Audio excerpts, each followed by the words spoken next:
男孩明明是个人类，却与恶魔签订契约，只因男孩觉醒了2年都未曾出现神灵，在世人眼中就是个无用的废物，既无法在觉醒者中立足，又不受普通人待见，游走于觉醒者与普通人之间的边缘人。因为没有神灵的原因，连小怪都打不过，挑战迷宫时更是被作为诱饵扔进房间。此时他面对迷宫巨兽毫无胜算，关键时刻一个身长双翼的少女出现。恶魔和神灵是支配这个异世界的2大势力，持续了1000年的世纪之战，以恶魔的胜利结束了战争。于是恶魔将手伸向了人类世界，从门内涌出了恶魔军队，人类根本无法抵御。在濒临灭亡之际，神灵出现，赋予了人类抵挡恶魔的神灵之力，人类和幸存的神灵开始了合作。这部分人称之为猎人，使用神灵的强大力量与恶魔战斗。被神灵选中的人类手中会出现神灵之力的圣石，可以通过圣石与之后出现的神灵缔结契约。2年前，男孩被神灵选中，然而却是他悲剧的开始。2年期间却从未出现缔结契约的神灵，在普通人眼中异于常人，在猎人眼中却又一无是处，只因攻略迷宫时还需要保护他。虽然他有武器战斗，但没有圣灵的猎人毫无用处，所以多次遭到队友抛弃。因为无法与神灵签订契约，所以在猎人或普通人之间没有容身之地。在一次挑战迷宫时，以仿造猎人的身份加入了小队，各自召唤自己的圣灵参与战斗，唯独城在一旁躲。突然一只小怪出现在他的身后，千钧之际躲开了攻击，连忙举刀挥砍过去，可没有神灵之力根本无法伤害到对方。接着一个火球将小怪包裹，红发男利用火之气息帮助了他，他心怀不轨地鼓励着城，而城每天都在训练，以便随时与神灵缔结契约。此时他并没有看到其他人不怀好意的嘴脸。众人来到迷宫深处的房间，恶魔都有着颜色、种类和特征，但其中也有拥有自己独特套路。只见他们将矛头指向城，因为有些恶魔吃了食物就会睡觉，所以将他扔进了房间。在他们眼中，城仍然是无法缔结神灵的废物，无论他如何拍打房门都无济于事。这是他所没有料到的。突然身后传来异响，一级地下城 BOSS 贝雷莫斯出现在眼前，他的身体不由自主地颤抖，惊恐地看着上方。巨兽巨掌一挥而下，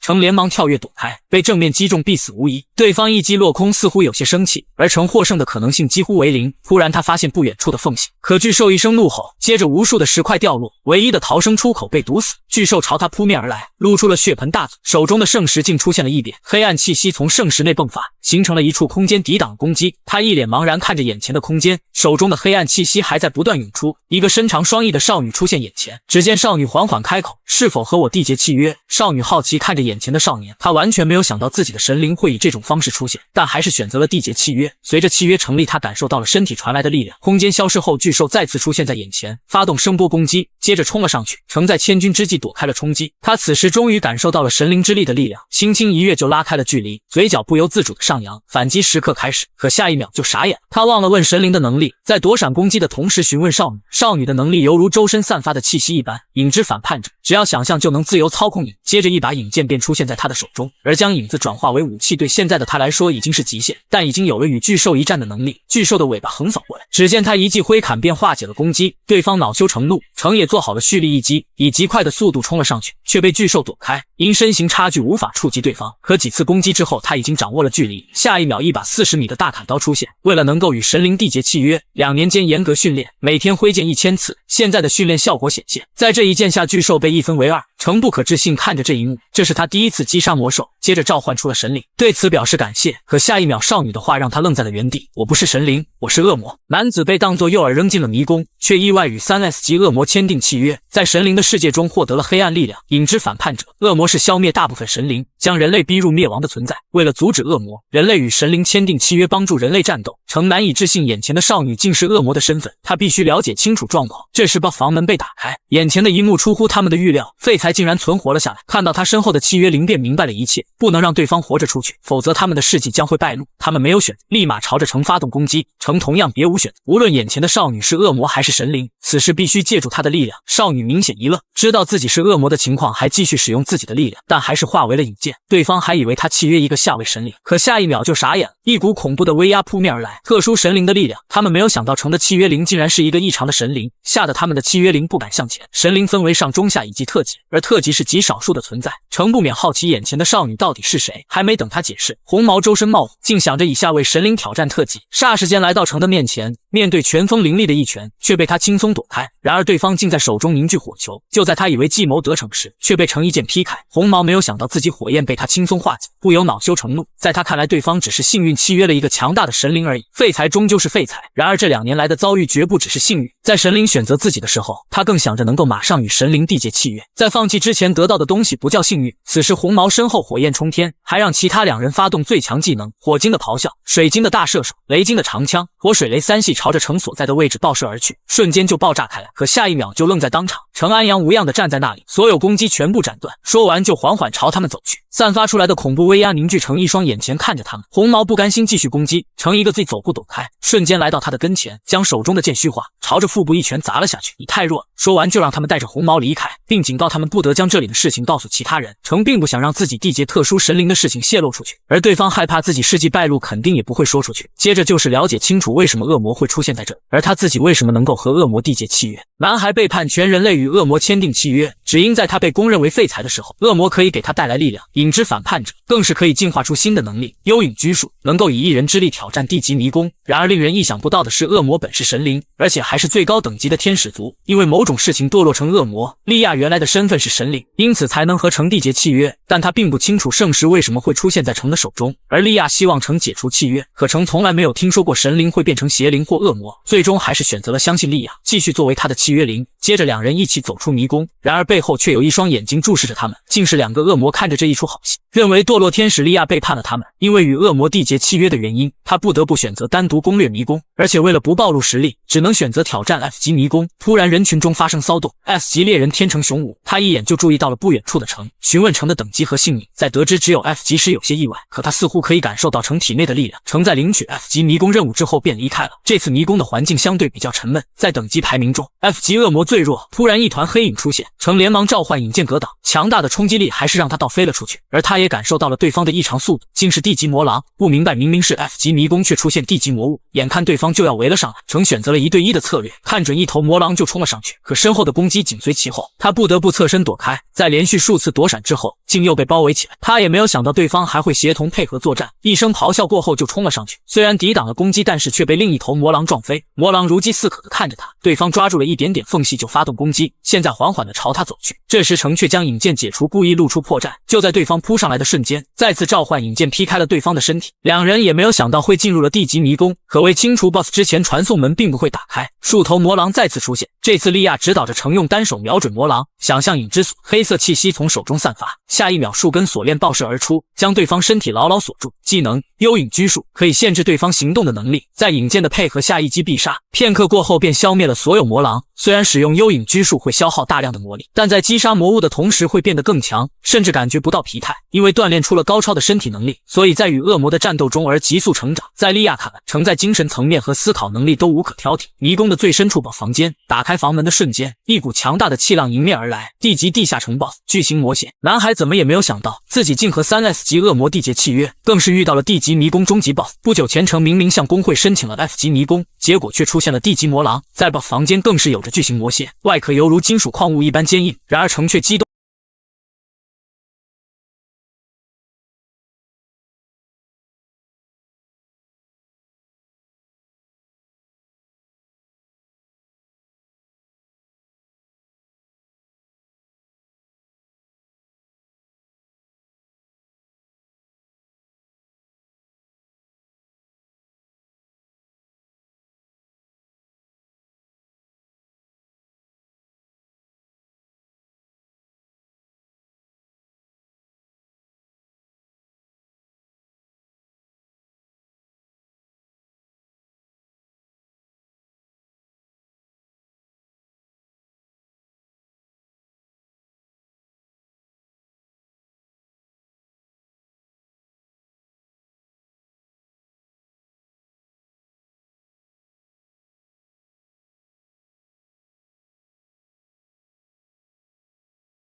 男孩怎么也没有想到，只是想和青梅竹马攻略迷宫，竟就暴露了与恶魔缔结契约的身份，吓得他连忙解除暗影武装，恶魔气息随之消失。风音还以为跑掉了一只恶魔，但他确信确实感受到了那股气息，可能由于对恶魔的无比憎恨，所以能够敏感地感知到恶魔发出的魔力，但他无法说明情况。此时魔猿再次蜂拥而至，风音将风魔法附着在自己身上，风之羽翼接着竟随风飞舞起来，以极快的速度将空中的魔猿斩落，手中的长刃犹如镰刀收割着恶魔。与此同时，程召唤引剑冲了上去，他则负责地面上的魔猿，这时变换了暗影武器的形态，暗影手枪出现在手中，对魔猿进行远程射击。这一幕被上方的风音看在眼里，从未见过可以改变武器形态的能力，片刻过后便将魔猿消灭殆尽。但风音还是从他的身上感受到了恶魔的气息，而他没有办法解释。他知道莉亚并不是普通的恶魔，但也不可否认风音憎恨恶魔的感情。两人来到了迷宫深处 ，C 级迷宫堡，独眼巨人散发出的威压明显比之前的更强。风音借助风力快速冲了上去，曾发动幽影拘束锁住了对方的棒槌。独眼巨人避无可避挨了一击，但还是挣脱了城的锁链束缚。接着两人默契地发起攻击，两道剑刃形成十字斩挥砍过去，首次配合竟出奇的默契。接着同时向巨人小腿的位置挥砍，腿部受伤的巨人站立不稳，见状乘用锁链牢牢锁住对方。与此同时，风音做出了拉弓的姿势，无数锋刃朝对方所在的位置爆射而去，下一秒就爆炸开来。两人默契的配合，成功击杀了独眼巨人。风音邀请程与他一起攻略迷宫，这时他不禁有些犹豫，接着就要脱下掩盖圣石的手套。突然一声巨响传来 ，BOSS 房间发生了异动，两人吃惊的看着眼前的传送门。一个头上长犄角的男子出现，终于找到你。男孩开局与恶魔缔结契约，然而却与缔结神灵的风音攻略迷宫。因为憎恨恶魔，所以他能敏锐地察觉到恶魔气息。就在身份暴露的时候，迷宫发生变故，一个头长犄角的男子出现，散发出强烈的邪恶威压。男子自称格罗姆，他的出现证实了魔人的传闻。风音将城护在身后，让他逃离。在对方的手下，两人绝无生还可能。可对此，两人却产生了分歧。风音发动风之羽翼，接着猛然冲了上去，对着魔人连续突刺，却被对方轻松躲开，甚至一把接住了长刃。风音一时之间难以挣脱，魔人大手一挥，千钧之际，风音借助风力飞向空中，将风之奥义发挥到极致。飓风之风，一股风暴朝着魔人的位置袭去，却犹如微风般被单手挥开。风音呆愣在原地，自己的最强一击竟被对方轻易化解。即便如此，他也没有放弃。格罗姆似乎感受到他的恨意，但是却大笑了起来。你说你要杀掉所有恶魔，难道你不知道吗？随即指向了城，这家伙与恶魔缔结契约。城虽然愤怒，但说的的确是事实。风音无法相信城会与恶魔缔结契约，可这时城沉默了。风音连忙让他否认，他原本就想着将真相说出，只是没有想到会发生变故。最终脱下手套，露出暗影圣石，承认了与恶魔缔结契约。风音不敢相信眼前的一幕，城还想着解释莉亚的特殊之处，可本就无比憎恨恶魔的风音，此时如同遭到了背叛，在他眼中所有的恶魔都是敌人。说完，一个箭步冲向格罗姆。此时对方不再隐藏实力，瞬息之间抓住了风音的脖子，像是做了一件无聊的事。数根引链朝他飞去，却被对方单手抵御，下一秒竟就捏碎了引链，接着把风音扔了出去，表示对他并不感兴趣。城连忙闪身将他接住，说完指向了一旁的莉亚，也就是堕天使。原来莉亚堕落成恶魔时也是对方其中的一员，但是最后找到机会逃离了他们，而对方还在蛊惑着他。莉亚本是被抛弃的神灵，现在正是复仇的机会，只要和他们成为同伴，无论是人类还是神灵都可以复仇。而他现在就是恶魔，这是无法改变的事实。可曾认为莉亚并不会无谓的杀戮，与其他恶魔不一样。见此，格罗姆准备发起攻击，双方之间的战斗一触即发。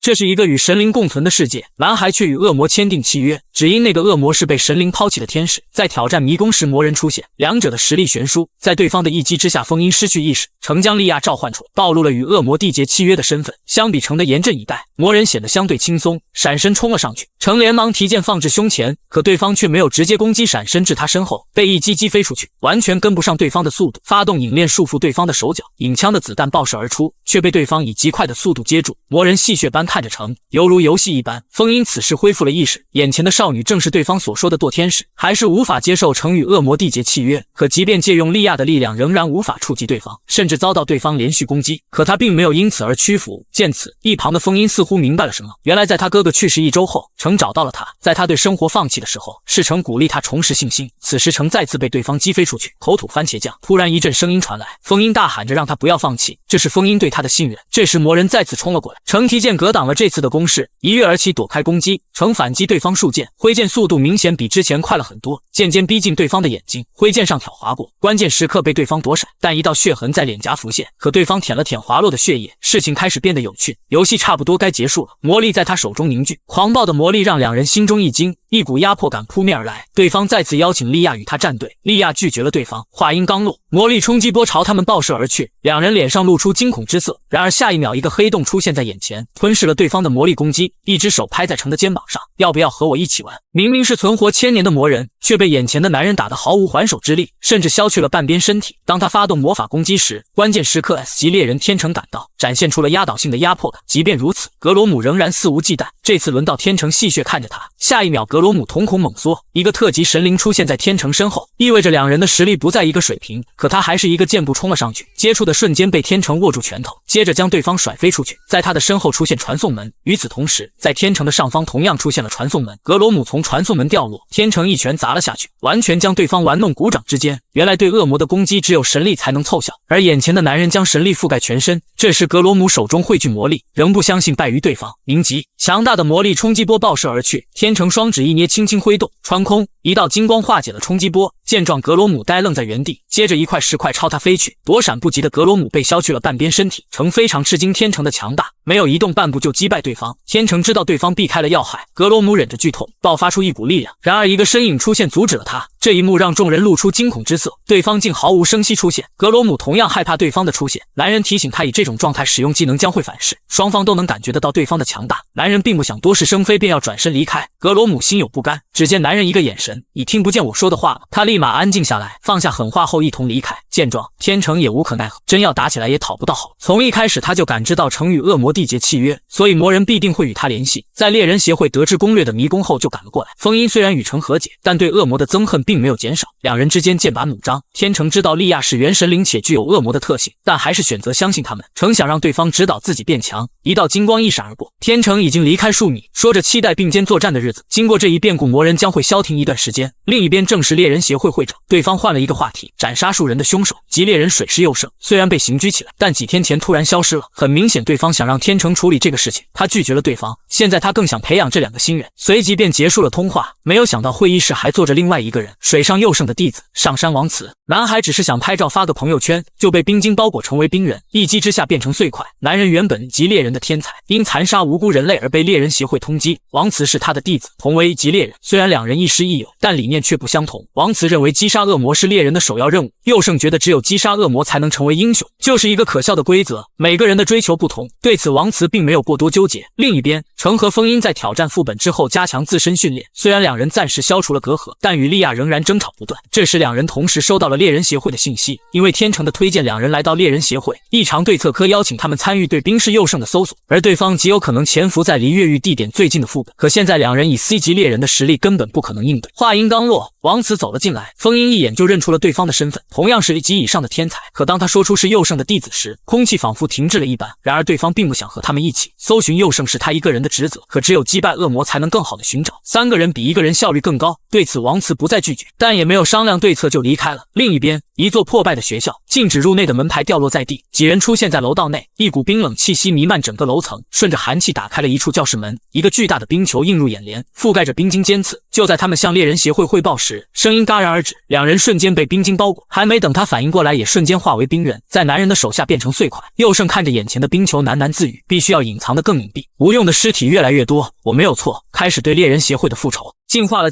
暗影技能再次升级，可用于探索追踪的暗影感知，在一定时间范围内重现当时的场景。此时王慈等人来到一个 C 级迷宫，成却叫停了对方，想将与恶魔缔结契约的事情告知，可对方在天成口中早已得知，而且对此并没有过多揣测，因为在他看来，和恶魔契约本身并不是坏事，主要是看缔结契约的主人 C 级迷宫 BOSS 白蜘蛛。成两人只能拼命抵挡，眼看蜘蛛触角朝他们急速飞去，下一秒就化为冰雕，随即破碎变成碎块掉落。两人难以置信看着眼前的一幕，王慈在身后发起攻击，在这样的杂鱼身上花太多时间。上级神灵白雪从刚刚探索中并没有得到有用的信息，突然成感觉到暗影技能新增了能力，暗影感知，能够感知影子的残余气息并对对象进行搜索的能力。如果是24小时以内的话，从当时存在的影子开始，可以知道那个人的行踪。利用这个能力的话，或许能够找到冰室佑胜。现在就是要到对方去过的地方。王慈带着两人来到他们经常交谈的山顶，他始终无法相信对方会行凶。随着成发动暗影感知，地面出现了密密麻麻的脚印，曾感知到近期有一个人独自来到这里。黑影慢慢从王慈身旁凝聚，来人正是冰室佑胜。王慈没有想到对方还会来到这里，但他还是不明白对方的目的究竟是什么。从城的感知追踪中知道了佑胜的所在位置。与此同时，猎人协会管理科众人在监控中察觉到异样，下一秒露出了惊慌之色，连忙让其他人连接内线。坐标不明的迷宫出现崩塌的危险，需要猎人紧急搜索。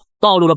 与恶魔契约的身份暴露了。在和迷宫魔兽战斗时，暴露出来的黑色气息截然不同，众人纷纷感到意外。在山顶感知到冰室佑胜的踪迹后，几人顺着痕迹一路追踪，同时也收到了猎人协会的紧急信息：坐标不明的迷宫发生爆破事件，需要猎人紧急搜索。但是他们并不想放弃冰室佑胜的踪迹。就在他们犹豫不决的时候，王慈想起了对方的话，终于明白了他的目的，立马顺着痕迹继续追踪。果然在废弃学校发现了冰室佑胜的影。这时一股魔力冲天而起，一时之间几人不知所措。但这让成和风音想起了家人被害时的感觉，知道接下来要发生的事。只见窗户炸裂，无数的魔兽蜂拥而出，几人只能全力阻止，必须拖到援军到来，避免大规模伤害。王慈手中凝聚寒冰，竟开辟了一条前进的路，顺着冰块进入了学校。没有想到他竟会只身一人进去。魔兽冒着猩红的眼来势汹汹，就在他们感到力竭的时候，身后的攻击爆炸开来。协会援军及时赶到，曾有些吃惊援军的数量。他的影镰向魔兽挥砍，众人诧异他的气息竟与魔兽的气息有几分相似。为避免怀疑，风音帮他解决了眼前的魔兽，让他进入学校追赶王慈。另一边，王慈虽然解决了迷宫棒，但还是晚了一步。冰室佑胜早已离开了这里，接着把怒气撒在城的身上。城提醒他不要忘了自己的能力。冰室佑胜的踪迹再次出现在眼前，随即追赶了上去。顺着踪迹，两人来到了协会系统管理大楼。如果迷宫管理系统被破坏的话，后果不堪设想。警卫人员被做成了冰雕。王慈阴沉着脸没有说话，一个箭步冲了进去。此时冰室佑胜来到一个设备面前，放置了一枚炸弹。猎人协会到此结束。突然数根冰刺朝他袭去，却被他利用寒冰抵挡。看着追赶过来的王慈，缓缓开口：“别来妨碍我。”男人一抬手就生成了一个冰像，而且还能复刻本身的实力，与王慈的战斗水平不相上下。在发现佑胜要摧毁迷宫管理中心之后，王慈连忙向前阻止，却被对方轻松化解。飞鸟城紧随其后，然而佑胜只是轻挑手指就冰封住了入口。两人再次见面，佑胜依然蛊惑着王慈，修正这个不公平的世界。上级神灵弗洛内，如果连实力都保持原样的话，我会很悲伤的。王慈同样召唤了自己的神灵，即使不说我也马上给你看，打倒对方是唯一的办法。虽然有可能敌不过对方，但必须争取援军到来之前，冰晶环绕迸发而出。佑胜同样冰晶射出，但明显比对方更高一个层次。他的脸上难以置信，自己的冰晶竟不堪一击，生成的冰晶突刺朝他袭去，仅依靠魔力无法战胜对方。随即双刀出现在他手中，佑胜同样生成冰刃，他在冲上去的同时投掷出去。这种战斗方式出乎对方的预料，但还是将冰刃击飞。此时王慈瞬间来到眼前，双刀同时挥砍，竟然一瞬间生成冰刃，让他一时间占据了上风。王慈霸气地走向对方：“我不再是你认识的那个我。”佑胜化去了手中的武器。另一边，飞鸟城无论怎样用影锤敲打都无济于事，无数寒意魔力朝王堂身边聚集。一个冰人出现在眼前，冰像召唤，你的双刃虽然很麻烦，但是增加人数的话就可以化解。见状，王慈连忙闪身冲了上去，却被冰像双刀格挡。没有想到冰像竟能自主行动，而且实力与他相当，只是单纯的武力就抵挡了他的攻击。现在形成了2对1的局面，王慈只能疲于应付冰像，被佑胜在他身上划出一道血痕。两人夹击之下瞬间被击飞，白雪释放冰晶，可仍然被对方击碎。王慈艰难地支撑下来，不明白对方为什么拥有这么大的实力却堕落为邪恶。可佑胜并没有这么认为，在与王慈一起时一样，什么都没有改，只是顺从自己的想法。打倒恶魔就是猎人的一切，无论使用什么方法，攻占迷宫最多的人才是最好。他对这种规则早已不可耐烦，结果却被协会开除。但他杀害人类却是事实，可在他看来，杀死只服从协会的无能猎人并没有什么不好。两人没有想到对方竟将人命如此轻描淡写。再次发生的迷宫破门，容易崩溃的协会系统，猎人协会的信誉将跌入谷底，这样猎人才能获得更多的自由。这就是他对猎人协会的复仇。王慈颤颤巍巍地站了起来，他绝不认同对方的想法。然而冰晶朝他身上蔓延，无法动弹。佑胜的冰刀来到了跟前，就在挥砍下去的瞬间，封住门口的冰柱发生破碎，一个影锤砸向他所在的位置。飞鸟城终于打破了寒冰，你别骗自己了，冰是佑胜。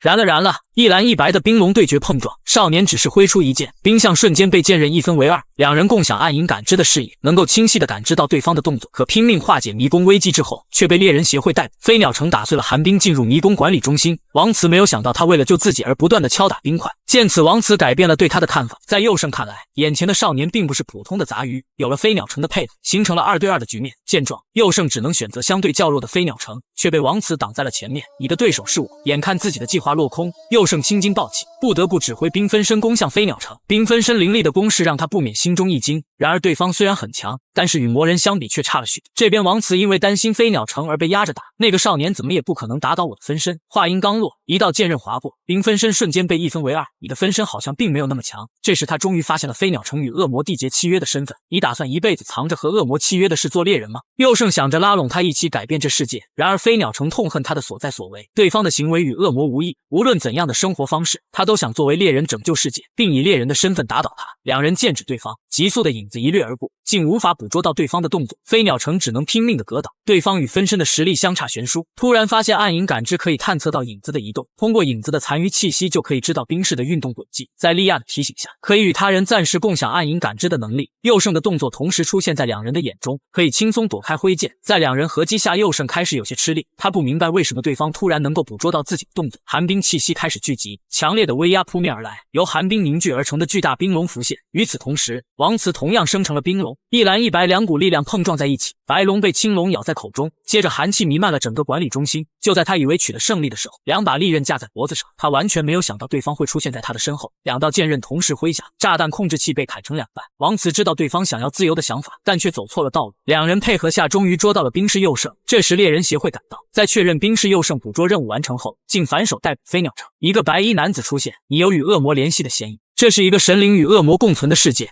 男孩明明只是最弱的 F 级，却要挑战 S 级最强猎人，因为只有这样才能被认可与恶魔契约的身份。在猎人协会对飞鸟城审判之后，审判结果出乎丰毅的预料，有条件的保留处。几人一脸茫然，不明白这是什么意思。丰毅无法理解自己的父亲为什么会做出这样的宣判，在他看来理由非常简单，就是对猎人协会有价值，并且从飞鸟城的眼神透露着坚定，没有说谎。对此丰毅只能妥协，但仍然需要说明保留的条件，因为利亚本身是一个恶魔，在这种情况下就可以提供有关恶魔的信息。更重要的是，他们讨伐恶魔的成绩足以赢得信任。接着便是需要利亚提供恶魔的情报，因为保密的原因，王慈两人只能离开。关于魔人的数量和强度等信息仍然无从下手。从利亚提供的信息得知，魔人大概100个左右，像猎人一样有着自己的序列，排名靠前的10几人与天成猎人有着同等实力，而且在魔人之上似乎有着率领所有恶魔的首领，但具体情况利亚并不清楚。魔人有着自己的领袖会长，并没有感到意外。在利亚堕落到魔界变成恶魔时，被带到魔人的根据地，因为寡不敌众而无法逃脱，最终在被洗脑之前逃了出来。但众人还是不明白恶魔侵略人类的原因。恶魔的目的犹如吃饭睡觉本能一般，侵略统治就是恶魔的本，但是魔人除了本能之外还有理性和知性，因此魔人之上的魔王应该还有其他目的，但其中利亚并不知道。这些信息也是猎人协会首次获得情报。解决恶魔在猎人协会的传闻之前，飞鸟城暂时被拘留在协会监视，因为下一个等级还在审查的原因。飞鸟城的等级还是 F 级。这时会长却走到飞鸟城面前，那就让我来做审查官吧。旁边几人嬉笑幸灾乐祸，他们非常清楚会长的性格，在看到飞鸟城的召唤灵是恶魔之后，就想着与之决斗，接着便将他扛走。会长非常期待飞鸟城的实力，可他却感到有些莫名其妙。只见对方召唤自己的神灵，特级神灵游兰，他感受到了与天成猎人一样的压迫感，而天成也很好奇现在的飞鸟城能做到怎样的程度。会长表示，如果不能给出一击，就让他辞去猎人的工作。他还以为对方是在开玩笑，可下一秒会长就来到他的身边。我不喜欢在这种情况下开玩笑。接着急速挥出一剑，重重的一击让他大吃一惊，你的实力不应该只是这样。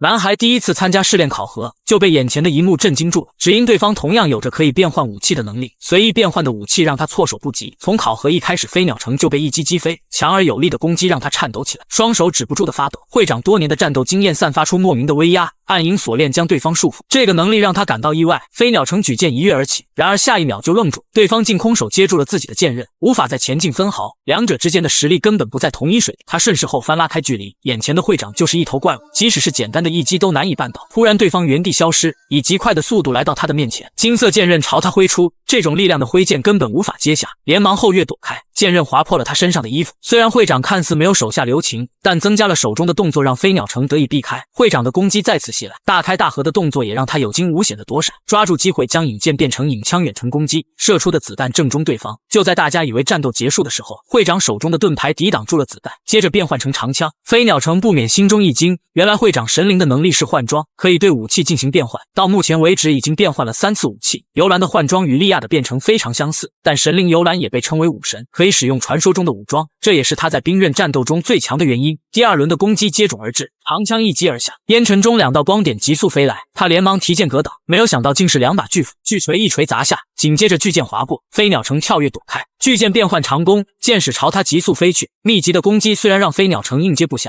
但天成却看出了会长正在指导训练着飞鸟城。换装的强大之处在于可以变换对自己有利的武器，从而造成对方被动防御。但此时飞鸟城似乎发现了漏洞，眼看会长冲了上来，他的引剑变成了长枪，长枪对付剑刃更有优势。见此，他手中的剑开始变换，与此同时，飞鸟城同样发生变化，霎时间来到对方的面前，手中的短刃快速挥出，这次顺利的击中对方。会长的衣服上出现了划痕，原来飞鸟城利用对方换装时微妙的时间滞后，用快速的短刃攻击瞄准会长。短刃在近距离攻击更有优势。试炼考核结束，他知道会长的目的是让他克服这个漏洞，最终评定等级为 B 级，考虑到将来的可能性而做出的判断，一口气从 F 级晋升 B 级。此时天成从他的身后出现，飞鸟城为了变强，希望对方能够对自己进行特训，而这也正是天成所想看到，希望他成为改变世界的关键。男孩明明只是挥出一剑，怪世巨人便应声倒地。成与莉亚牵手进入迷宫，而且挑战过程中不能说话。原来在2天前，天成猎人发现了他的弊端，猎人是由神灵供给神力战斗，通过加深神灵和人类的相互理解，就可以提供更有效的神力。虽然城市与莉亚签订契约，但是只要是通过圣石签订契约就没有问题，魔力也有可能转化为神力。莉亚有着巨大的魔力，却无法有效的利用。现在如果按照他的方法训练，就可以达到完全不同的实力。就是2人牵手攻略迷宫，战斗过程中不能松手且不能说话，从 F 级挑战至 C 级迷宫。此时 F 级魔兽出现在2人眼前，程召唤引剑观察战斗形势，可莉亚直接冲了上去，想要速战速决，结果程身体不稳倒地，2人毫无默契可言，根本不清楚对方的意图。关键时刻及时躲开了魔兽攻击，虽然可以避开，但是因为牵手的原因动作变慢了，于是变换武器，改变攻击方式。然而因为没有及时打倒魔兽而被包围了起来，2人停止了争吵，冲了上去。2周后，2人来到了 C 级迷宫 BOSS 房间，虽然习惯了牵手战斗来到了这里，可2人默契并没有进展。C 级 BOSS 巨人雷姆，莉亚还是以攻为守的方式，程不得已变换影锤，重重的砸了下去，可坚硬的外壳让他无法前进分毫，对方拳头掠过，2人后撤拉开距离，以现在的状态根本无法战胜对方。程试着去理解莉亚，莉亚同时看向了他，2人似乎有了感应，只有相互理解，他们才能变得更强。这次他们可以同步动作躲闪攻击，影锤朝着对方胸口砸去，意外砸开了对方的弱点。因为莉亚的攻击方式才找到了可乘之机，在他想着继续攻击的时候，却被程拉扯住了。看着他的表情，他选择相信对方。果然巨人的眼睛爆发镭射攻击，这次因为程的仔细观察才能躲开。此时2人终于明白了对方的战斗模式，莉亚比较激进，以快攻为主，而程以保守为主，分析眼前的形势，避开风险。只见巨人的拳头砸了下来，2人的配合找到了击败对方的方法，于是再次变换武器，以迅雷之势一剑划下，巨人的核心被一分为2，接着便轰然倒地。程在酒馆找到了天成猎人，此时的他明显与之前不一样，展现出来的气息出乎对方的预料。他从天成猎人口中得知，协会将集合大量猎人攻略大型 B 级迷宫。男孩只是出现迷宫入口，就被其他人联合发难，只因男孩与恶魔契约的身份暴露。在此之前，猎人协会发现了大型迷宫出现，检测等级为 B 级，随即召集猎人攻略迷宫，飞鸟城列入其中名单。可当他出现在众人视野时，却被其他人指责，只因他的特殊身份已经暴露，大家对于恶魔深恶痛绝。飞鸟城无奈，因为说的事实他无法反驳，可下一秒对方的剑矢朝他飞去，就在接触的瞬间，寒冰挡在了眼前，一个少女出现阻止了战斗，即猎人加藤沙罗。众人不解加藤的举动，可他却对飞鸟城表现得非常友好，随即便组织猎人进入迷宫。他完全没有想到对方表现出来的善意会让他再次陷入危险。这时一个人影出现在他的身后，迷宫内部是燥热的戈壁环境，一条深沟挡住了去路，下方是无数的魔物。见状，加藤指挥土系猎人搭建一座桥跨过去，他看向了一旁的飞鸟城，让他去查看下方的魔物是否有奇怪的动作。黑暗之中透着魔物猩红的眼睛，他却没有看到身后的动作。只见加藤打了一个响指，2人便将他架起，无法挣脱。他不敢相信对方竟会做出这样的事。加藤的野心暴露，他同样憎恨恶魔，刚刚帮助他只是想将杀人营造成事故，无论是恶魔还是契约恶魔都是危险的存在。说完就将他推入深沟，掉入其中，即使是急都无法生还。飞鸟城无法相信眼前的一幕，自己竟再次遭到背刺，上方几人丑恶的嘴脸让他想起了初次攻略迷宫时的场景，被当作诱饵扔进房间。与此同时，召唤莉亚出现，手中迸发引链刺入石壁，利用引链悬于空中，下方的魔物躁动，朝他露出了獠牙，只要放松警惕就有可能成为他们的口腹。可他却变换了武器，主动进攻，剑刃朝着魔物划过，2人的默契配合让他实力大幅度提升，眼中透露寒光，瞬间冲入魔物群中。可魔物再次围了上来，爆发出的引链瞬间将对方束缚，接着手中引剑挥出，上方的人影被眼前的一幕震惊住了，不小心掉落下去，引起了其他魔物的注意，朝他砸了过去。千钧之际，飞鸟城一剑挥下，眼前的少女哭泣喊着他的名字，可他却一脸呆然。